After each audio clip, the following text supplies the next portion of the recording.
um filósofo é eminentemente um opinador qualificado. Quer dizer, alguém que vai interferir em certas discussões, não com um grau de certeza absoluta, mas com um grau de altíssima probabilidade, derivado do longo exame que ele fez dos assuntos, do exame crítico, análise, etc, etc. Então, daí quando ele entra na discussão, ele traz, vamos dizer, um patrimônio de conhecimento, tá certo? De conhecimento e um patrimônio de experiência humana também, né?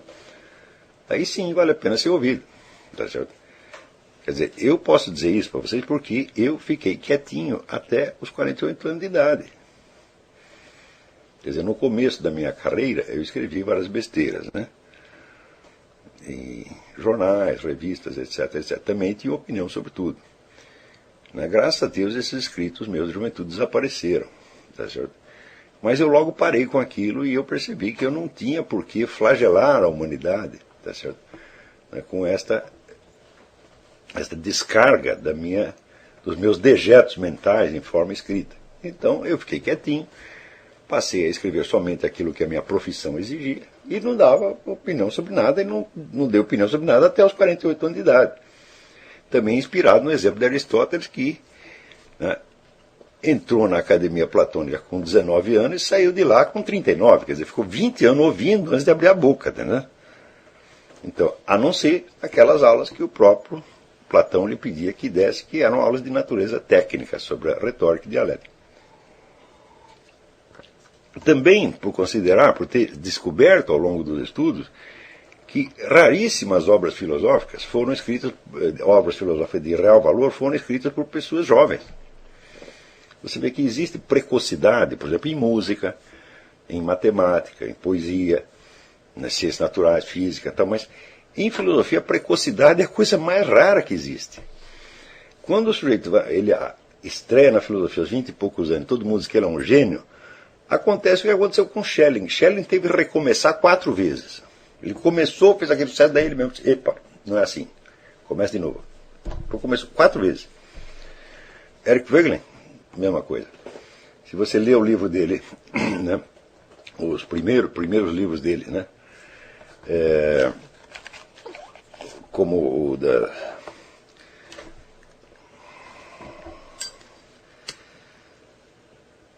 as religiões políticas, né? Você vê que aquilo foi um começo, é genial, mas é falso, foi um passo em falso. É assim, assim, assim. Daqui a pouco, opa, não é assim. Entendeu? Então, para que você ficar colocando todos esses ensaios, se seria melhor você já dar um negócio mais prontinho, você ia poupar o tempo das pessoas, né? Então, pelo próprio Aristóteles, toda a obra dele, conhecida, ela começa aos 40 anos, não antes disso. Aristóteles viveu 60 e pouco. O nosso Mário Ferreira dos Santos escreveu um monte de coisa de pouco valor, né? Até que ele teve aquela intuição do negócio que ele chamou de filosofia concreta, num primeiro momento, e daí passou os últimos 16 anos da vida escrevendo ou ditando um livro atrás do outro até morrer, né? Se você comparar o que o Mário fez nesses últimos 16 anos com o que ele escrevia antes, dá a impressão que é outra pessoa. Foi uma verdadeira mutação, similar ao que aconteceu em literatura com o nosso Machado de Assis. Se você lê aqueles primeiros romances, né, românticos dele, A Mão e a Luva, A Ressurreição, etc. Depois você lê Memórias Póstumas de Brás Cubas e diz, epa, baixou o espírito, é outro cara, tá entendendo? Então, mas em literatura isso é raro, mas na filosofia isso é o comum. Quer dizer, você vai acumulando, vai pensando, você vive naquele mar de dúvidas, né? Durante 20 ou 30 anos, daí, de repente, as soluções começam a pingar, uma atrás da outra. Pim, pim, pim, pim, pim. É tudo material acumulado que foi se condensando, como se fosse, vamos dizer, um forno alquímico, né? Em que as ideias, os conhecimentos ficam ali se mesclando uns com os outros, até que sai alguma coisa, né? Então, é isso que eu quero que vocês façam, tá? Por isso que eu pedi este voto de abstinência em matéria de opiniões. Mas matéria inclusive em matérias que dizem respeito à sua conduta pessoal. Começou lá uma discussão em torno do fumo. O sujeito diz que o fumo mata, né? Bom, eu sou o primeiro que sei que não mata coisa nenhuma. Eu sei que todas essas pesquisas sobre fumo são uma empulhação. Acabei de ler um livro maravilhoso sobre isso de um médico chamado Vincent Riccardo Di Pieri, em que ele examina toda essa estatística. Eu digo, olha, mas é uma empulhação monstruosa, monstruosa, monstruosa. Eu tenho essa opinião, mas... Ué, você vê que eu mesmo nunca escrevi nada sobre a questão do fumo. Eu escrevo toda semana na imprensa, 2, 3 artigos, né? Nunca dei minha opinião sobre este negócio, tá certo? Embora hoje comece a adquirir uma importância pública e política maior. Daí surge uma discussão por causa de fumo lá no fórum do seminário. Mas que sentido faz você discutir fumo dentro do fórum do seminário? Nenhum. É uma coisa absolutamente gratuita. Não é isso? Então, né, eu estou pedindo encarecidamente, não prossigam essas discussões. Mesmo que você ache que você está com 100% de razão, fala, não tem utilidade. Você não está fazendo isso por uma utilidade, por um dever, você está fazendo por mera vaidade, por mera autoexpressão, que é exatamente o que eu estou dizendo que é para não fazer. Tá certo? Então, assim como, né, o aprendiz de boxe, ele tem que se refrear de boxe ou de qualquer outra arte marcial, refrear de brigas de rua, tá certo? Porque ele está se preparando para brigar não com qualquer um, mas com um adversário qualificado. Do mesmo modo, o aprendiz de filósofo, tá certo? Ele tem que se refrear de entrar em discussões vulgares. Tá certo? Porque mais tarde você vai ter que enfrentar, né, inimigos que são muito maliciosos, são malignos. Tá certo? Não são pessoas realmente preparadas, mas são maliciosas e são muitos. Tá certo? E, vamos dizer, embora esta coisa da polêmica ela não faça parte mesmo, vamos dizer, não seja uma atividade propriamente filosófica, ela é parafilosófica, tá certo? E você vai, mais tarde, você vai precisar participar de muitas dessas coisas. E tem uma infinidade de... Eu não diria que são truques, mas são atitudes interiores que favorecem, tá certo? Vitórias absolutamente espetaculares nesse negócio. Tá certo? Agora mesmo estava lembrando no caminho aquela história do Quartinho de Moraes, né? Que eu publiquei um artigo dizendo que ele tinha a fama intelectual dele se devia a um assassinato político. Né? Daí ele ficou louco da vida, disse que era uma calúnia, que ele jamais participou de assassinato algum. Né? E daí começou a haver uma mobilização nas universidades e fizeram um manifesto assinado por 5.000 pessoas, protestando em defesa do Quartinho de Moraes. E eu deixei aquela coisa ir crescendo. Quando chegou nas 5.000 assinaturas, daí que eu revelei a fonte da informação, que tinha sido ele próprio. Ele, de fato, não tinha participado do assassinato do Capitão Chandler, mas ele se gabou de ter participado. Então ele mentiu, porque naquela hora ele estava falando na Unicamp, era bonito passar por assassino político, e ele se fez. Eu digo, então, quem mentiu não fui eu, foi ele que se autoacusou, tá certo? Daí pronto. Quer dizer, a onda vinha crescendo, nós vamos acabar com o Olavo de Carvalho, estava crescendo, daí de repente ele vai lá e fura o balão. Daí para dentro foi um silêncio mortal. Então, é assim, quer dizer, agora se você fosse discutir tudo aquilo, né, tudo que eles estavam dizendo, você ia passar o resto da sua vida. Como é que você pode discutir com 5.000 idiotas? Mas existe um jeito, você pega, você com uma frase, você estoura tudo aquilo. Então, isso aqui, né, eu considero que foi uma obra-prima, foi uma maravilha. Eu fiquei muito satisfeito comigo mesmo, por ter feito isso, por ter dito tão pouco e conseguido tanto. Né? Então, esses aí são, vamos dizer, às vezes são requintes de virtuosismo que você pode ter numa discussão. Mas você tem que aprender primeiro, e a condição de você aprender é você refrear o impulso de falar, o impulso de discutir. E você transformar, vamos dizer, a arte de discutir num instrumento pedagógico e moral a serviço de finalidades superiores e não do seu ego. Se bem que o ego vai ter a satisfação do mesmo jeito. Quando você expor um idiota desse ao ridículo, um idiota presunçoso ao ridículo, eu não posso negar que eu fico satisfeito. Tá certo? Como é que os caras às vezes pensam que eu sou um sujeito raivoso? Tá? Eu não sou raivoso, mas eu confesso que eu sou sádico. Eu não faço nada movido por raiva, mas que um prazer sádico, isso eu tenho, tá entendendo? Eu tenho que confessar, pode ser até um negócio feio, mas né, eu gosto de ver um cara desse, né, presunçoso, né, de 4. O sujeito de 4 ali é gostoso, confesso que é gostoso. Eu talvez algum dia eu perca essa mania, mas por enquanto ainda tenho. Oi, tem uma pergunta. Aproximar o microfone. Então, vocês podem ter mais tarde até esse tipo de satisfações sádicas. E eu acho que em muitas situações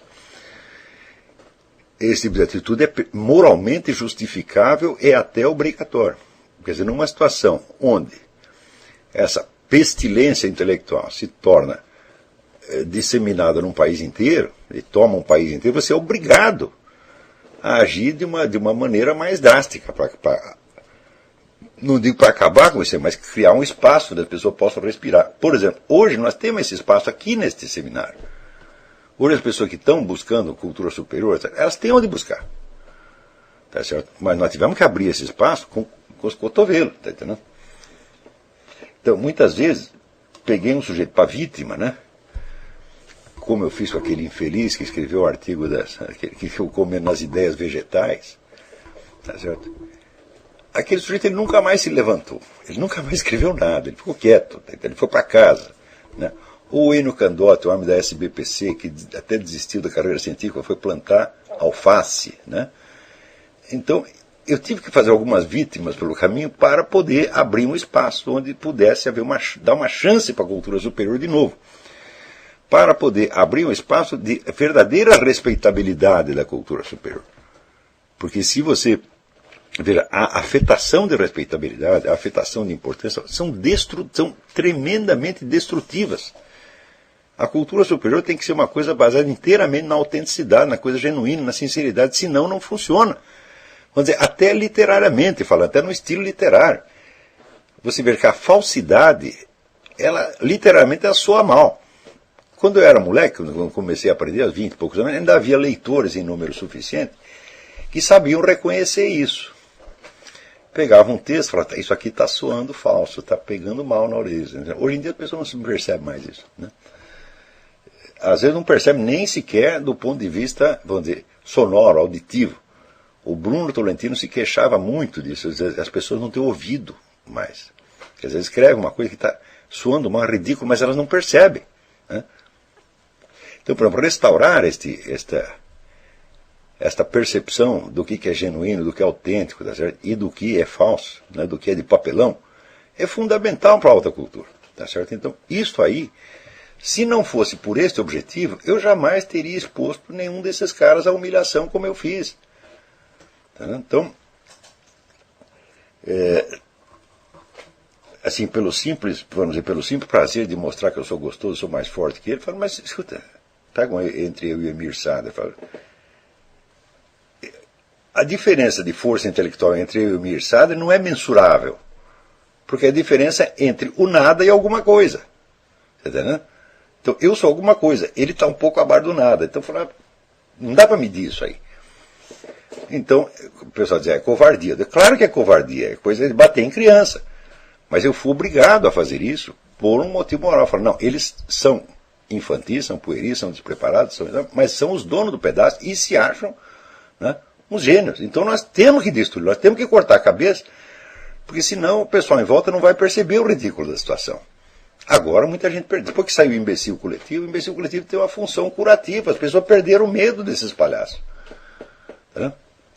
Então, também, não só pelo texto, mas pelos efeitos sociais que a coisa teve. Porque muita gente tem medo desses camaradas, profissionalmente, tem medo dentro da universidade, tem medo dentro das redações, tá certo? Eu digo, olha, eu vou lá, vou cuspir na cara deles e não vai acontecer nada. Eles não vão fazer nada. Eles vão espernear um pouquinho e depois vão para casa chorar no travesseiro. E foi exatamente o que fizeram. Na hora que as pessoas viram que eu fiz isso, elas falaram, bom, então, como diz, o rei está nu, os caras não têm força alguma. Entendeu? Mesmo assim, ainda tem muita gente intimidada. Eu recebi um telefonema outro dia de um rapaz que está no serviço diplomático. Ele, mas se eu começo a dar essas opiniões e tal, eles vão me esmagar. Eu digo, esmagar como? O que eles vão fazer com você? Eles vão te bater? Não. Eles vão te prender? Não. Mas eles podem me mandar para a Zâmbia. Eu digo, mas se mandar você para a Zâmbia, você é um homem feliz.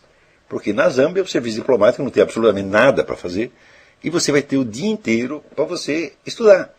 Agora, se mandar você aí para Washington, meu filho, aí você para Washington, para Moscou, então você vai ter muito trabalho. Tá certo? Mandar você para Venezuela, o Hugo Chávez vai fazer esse trabalho o dia inteiro. Mas se mandar você para Zâmbia, para Uganda, para Serra Leoa, é a maior felicidade que pode ter no serviço diplomático, é não ter nada para fazer. Tá certo? Então, se não fosse isso, a obra do João Guimarães Rosa não existia. A obra do João Cabral de Melo Neto não existiria. Só existia porque eles não tinham nada para fazer na embaixada. Né? O Zé Guilherme Melchior também. Né? Então você está com medo do quê? Você não vai subir na carreira? Mas para que subir na carreira, meu filho? Você subir na carreira, você vai ter mais responsabilidades, vão exigir mais de você e você vai ficar mais comprometido com a política. Se você é um segundo secretário de embaixada, ninguém quer saber o que você pensa. Mas se você é conselheiro, ministro, embaixador, então já está o governo em cima de você exigindo fidelidade. Então qual é a vantagem de subir nessa porcaria? Né? Termina a sua vida como segundo secretário de embaixada e como um grande escritor ao mesmo tempo. Você vê, o Zé Guilherme Melchior, ele foi boicotado na carreira diplomática a vida inteira. O que ele perdeu com isso? Nada. Ele teve tempo de escrever a obra do Zé Guilherme Melchior. Então estão com medo do quê? Na universidade, o que eles vão fazer? Vão bater em você, vão te matar, vão te capar, não vão fazer nada, eles vão simplesmente falar mal de você. Quando eles falarem mal de você, você fala mais mal deles. Os alunos meus, que às vezes têm medo de professor, não posso falar tais coisas, senão ele acaba com a minha carreira. Ele fala, você está fazendo exatamente o contrário. Se ele perceber que você não gosta dele, ou pensa o contrário, ele vai acabar com a sua carreira de qualquer jeito. Agora, se ele perceber que você sabe mais e que você é perigoso, ele vai cair de joelhos na sua frente.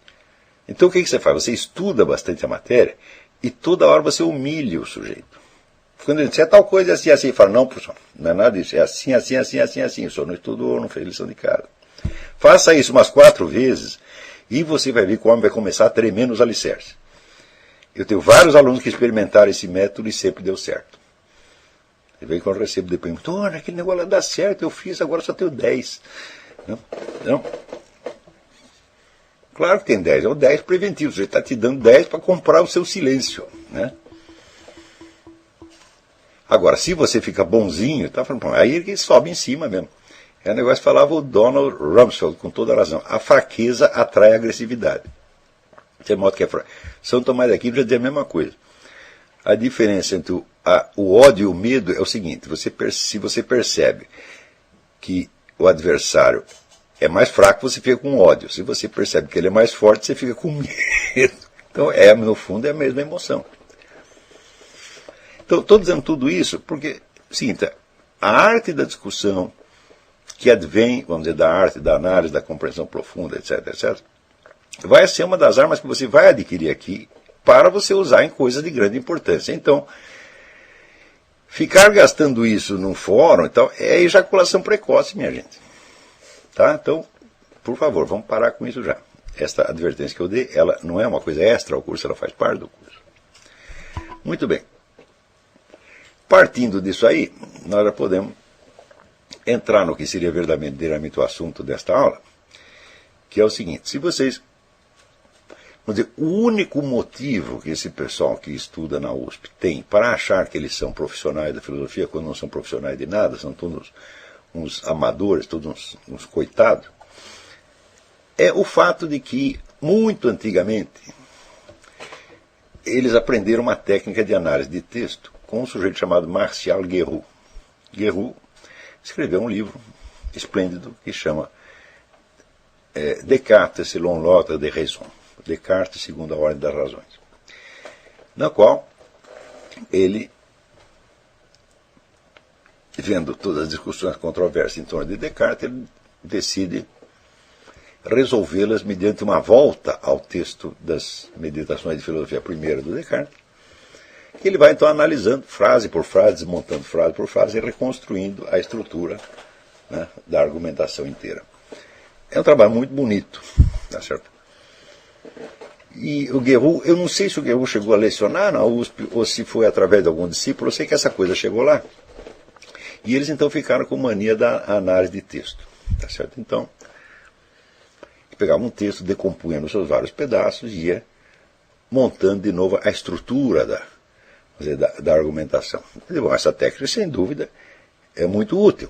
Só que o que os caras não sabem é que você fazer análise de texto baseado só nisto não funciona. Você, para aplicar utilmente o método do Guerrero ou qualquer outro método parecido, você precisa ter, antes disso, uma formação literária de décadas. Quer dizer, você precisa ser um leitor altamente qualificado antes de poder usar essa técnica. Porque senão o que acontece? Você, em primeiro lugar, você coisifica o texto. Quer dizer, você vai, em vez de você tentar pegar o que é realmente, o que nós diríamos o filosofema, quer dizer, o que seria o equivalente filosófico do teorema, você vai se ater ao texto, tá certo? E esse texto acabará sendo lido em modo plano, sem que você perceba, vamos dizer, as várias nuances e as várias camadas de significado que estão, por assim dizer, por trás do texto, e que o texto por si mesmo não pode revelar, por mais que você o analise. Veja, foi a longa prática da análise de texto na França que acabou gerando o tal do desconstrucionismo, onde os caras dizem que tudo é texto, que não há mais referência fora da realidade. Porque eles analisaram texto, analisaram mais texto, e nunca analisaram coisíssima nenhuma, além de texto. Eu digo, então aqui, meu filho, vou dar aqui uma coisa para você. Põe uma tartaruga aqui em cima, analisa a tartaruga. Eles não sabem. Depois aqui um chiclete, analisa o chiclete. Eles não sabem. Tá certo? Então, de tanto lidar com textos, ficaram com a mania de que tudo é texto. O seu Gertrude Janotti, tá certo? Chegou a dizer que a filosofia é eminentemente uma atividade que lida com textos. Eu digo, e quando não havia textos filosóficos para eles lidarem, como é que eles fizeram? Os tais dos pré-socráticos, né? Quer dizer, que texto que Parmênides analisou para chegar à conclusão que o ser é, o ser não é, né? Quando Heráclito disse, nós não nos banhamos duas vezes no mesmo rio, ele disse isso a partir da experiência que ele teve no rio. Ele estava vendo a água correndo. Não foi analisando um texto, mas analisando uma coisa, uma situação da vida real. Agora, além do texto e além das situações da vida real, existe toda uma trama de elementos de memória e imaginação que estão envolvidos na mais simples leitura. E a análise produtiva do texto não é feita somente no texto considerado como objeto materialmente existente, mas é feito nessa trama de evocações. Porque se você não tem a sua trama pessoal de evocações, você também não vai pegar aquela que está subentendida no próprio texto, quer dizer, aquela que está na cabeça do autor. Nós temos que chegar a esta profundidade na análise, por quê? É impossível você escrever tudo o que você pensa. Isso é a coisa mais óbvia do mundo, né? Simplesmente não dá tempo. Eu vejo que, por exemplo, eu dando uma aula aqui, falando para vocês se eu falo durante uma hora, eu obtenho aí um texto de pelo menos 30 páginas. Quanto tempo eu levaria para escrever as 30 páginas? Então, você veja que, em alguns casos, por exemplo, Edmund Husserl, ele sabia taquigrafia, então ele escrevia tudo taquigrafado. Então ele escrevia quase na velocidade. Praticamente ele pensava por escrito. Resultado, o acervo de texto que ele deixou, a monstruosidade, que até hoje não acabaram de publicar, não vão acabar tão cedo. Então esse é o sujeito que a gente pode dizer, ele escreveu quase tudo o que ele queria. Só que não dá para você ler. Se você passar a sua vida estudando Edmundo Husserl, dizer, eu conheço o pensamento de Edmundo Husserl, bom, você conhece até onde foi publicado, mas tem mais 40 caixas aí esperando para ser traduzido da taquigrafia para a escrita comum e daí ser publicado. Então, você, na verdade, você não sabe o que ele pensou. Você sabe só um pedaço. Então, agora, em geral, as pessoas não sabem taquigrafia. E nem todo mundo escreve muito rápido, né? Eu não escrevo rápido. Eu posso, vamos dizer, falar, para mim, é muito mais fácil do que escrever. Se eu for escrever o conteúdo desta aula aqui, nossa, eu vou levar semanas. Tá certo? Então, muitas vezes, muitos livros de filosofia que vocês conhecem são exatamente aulas que foram anotadas. Por exemplo, Hegel, tem livros e livros de Hegel que foram anotadas taquigraficamente por alunos e depois transcritas, porque Hegel jamais teria tempo de escrever tudo aquilo que ele estava ensinando. Mesmo a obra de Santo Tomás de Aquino, grande parte foi simplesmente ditada ou anotada. Tá certo? Chegou uma hora até que o superior do mosteiro contratou uns camaradas para ficar, anota tudo que ele fala por via das dúvidas. Se ele falar assim, vou ao banheiro, escreve aí, pode sair alguma coisa de filosofia no meio, entendeu? Mesmo assim, o que ele ensinou era tão insignificante em relação àquilo que ele percebeu, que ele no final ele mesmo disse, olha, perto do que eu estou sabendo agora, tudo que eu escrevi é pura palha. Tá certo? Ora, algo dessas visões superiores que ele teve no fim da vida está insinuado nos próprios textos. E você pode vislumbrar aquilo. Você não chega a perceber, mas se vislumbra. Se você não tiver esse vislumbre, o que acontece? Você não está entendendo o que Santo Tomás de Aquino falou. Tá certo? Então, compreender um texto é ir imensamente além dele. Eu digo que você tem várias direções onde você pode ir. Uma das direções, vamos dizer, é esta que eu já ensinei a vocês, que é as próprias evocações que o texto, lido bem devagarzinho e sem análise crítica, traz no seu imaginário. Quer dizer, o efeito imediato que ele tem no seu imaginário. Tudo aquilo que ele evoca. Tudo isso, se vocês querem saber, faz parte do texto. Né? Agora, ainda tem todas as evocações que cada palavra despertar na cabeça do próprio autor. Quer dizer, você está escrevendo uma frase aqui e já estão aparecendo outras que talvez não dê tempo de você escrever. Isso tudo está lá no texto. Né? Mas dessas evocações, muitas delas se ramificam com evocações de leituras e de aprendizado que o sujeito teve em outras ocasiões. Às vezes, uma simples palavra evoca, vamos dizer, uma tradição filosófica inteira, uma discussão inteira. E isso, o autor está consciente disso na hora que ele escreve. Só que ele espera encontrar um leitor capaz de evocar mais ou menos as mesmas coisas na hora. E é por isso que ele escreve. Não é isso? Mais ainda, terminou aí, falando, não, tem a sua evocação pessoal, tem o círculo de intenções subjacentes do autor, tem as referências culturais dele para mais adiante, e no fim tem um treco que chama o mundo real, que é a experiência que você e ele têm, e experiências que podem se encontrar no momento, tendo como lugar, como ponto de convergência, justamente o texto que você está lendo. Tem tudo isso, e entender um texto é fazer tudo isto. Né? No começo você vai fazer devagarzinho. À medida que você for acumulando experiência nisso,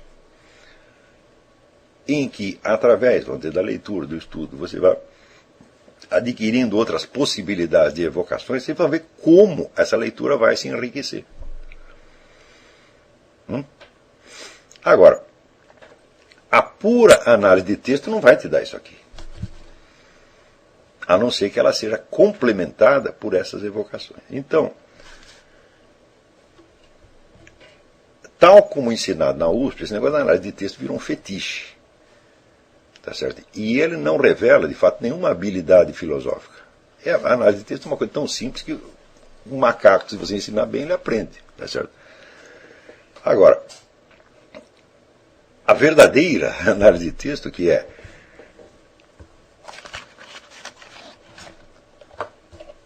a reconquista de todo o mundo de evocações, de todas as camadas de sentido, de toda a experiência subentendida. Ah, bom, isso aqui não dá para aprender na USP, meu filho. Isso aí você vai ter que aprender por você mesmo ao longo da sua vida.